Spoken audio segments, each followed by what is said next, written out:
ఇక పటాన్చెరు ఫ్యాక్టరీల ఎంత ఘోరంగా అగ్ని ప్రమాదం అయ్యిందో ప్రత్యేకంగా చెప్పాల్సిన పని లేదు. అది చాలా హృదయ విదారకమైనటువంటి సంఘటన. ఇటువంటి సంఘటనలు మళ్ళా ఈ ఆడ కావద్దని మనం భగవంతుని కోరుకుందామయ్యా. ఇక పోతే నిన్న హరీష్ రావు సారు పరామర్శన చేసిండు. సర్కారుకు ఏం సూచనలు ఇవ్వాలనో కూడా ఇచ్చిండు కదా. ఇక ఇవాళ రేవంత్ రెడ్డి సార్ కూడా పోయి అక్కడ క్షతగాత్రులను పరామర్శన చేసి పురాగా కొన్ని విషయాలను అయితే చెప్పుకుంటూ వచ్చిండు. మరి రేవంత్ రెడ్డి సార్ ఏమన్నాడు చూద్దాం పాండ్రి. ఇక సంగారెడ్డి జిల్లా పటాన్చెరువు పాసమైలారం ఘటన ముతుల ఫ్యామిలీలకు ₹1 పరిహారం ఇస్తామని చెప్పి సీఎం రేవంత్ రెడ్డి సారు హామీ ఇచ్చిండయ్యా. ఇక ఈ సంఘటనలో తీవ్రంగా గాయపడి ఎటువంటి పని చేసుకోలేని నిస్సహాయ స్థితిలో ఉన్న బాధిత ఫ్యామిలీలకు ₹10 లక్షలను, ఇక స్వల్పంగా గాయపడి తిరిగి పని చేసుకోగలిగేటోళ్లకు ₹5 లక్షల సర్కారు ఇస్తుందని ప్రకటన చేసిండయ్యా.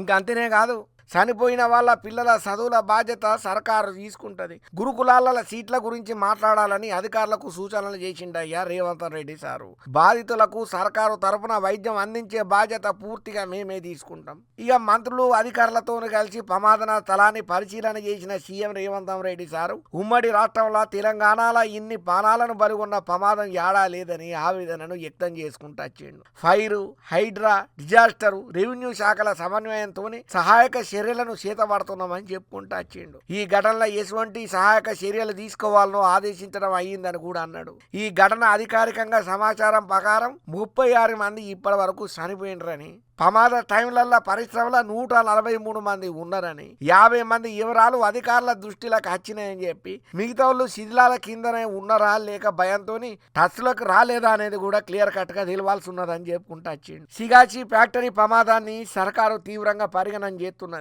నిర్లక్ష్యంగా వ్యవహారం చేసిన కంపెనీ యాజమాన్యం బాధితుల మీద కఠిన చర్యలు పక్కాగా తీసుకుంటది. భవిష్యత్తులో ఇటువంటి ఘటనలు మళ్ళా జరగకుండా చర్యలు ఏం తీసుకోవాలన్నా అవి ప్రణాళికబద్ధంగా రెడీ చేసి తీసుకుంటాం. ఇటువంటి ఘటనల మీద కమిటీ రిపోర్ట్ ఇస్తుంది. ప్రాథమిక సమాచారం తర్వాత ప్రమాదం మీద పూర్తి వివరాలు చెప్తాం. భవిష్యత్తులో ఇటువంటి ఘటనలు జరగకుండా చర్యలు తీసుకునేందుకు సర్కారు పర్యవేక్షణ చేస్తుందని చెప్పి, ఇటువంటి ఘటనలు భవిష్యత్తులో కాకుండా చూస్తామని చెప్పి, ఇటువంటి సమస్యలను పరిష్కార దిశగా ఒక వ్యవస్థను ఏర్పాటు చేసి నిర్ణయాలు తీసుకునేటట్టు ఆలోచన చేస్తున్నామని చెప్పి కూడా సీఎం రేవంత్ రెడ్డి సార్ చెప్పుకుంటూ వచ్చిండు. ఏదేమైనా ఇంత ఘోరమైనటువంటి ప్రమాదం జరుగుడు చాలా బాధాకరము, చాలా హృదయ విదారకమైనటువంటి సంఘటన.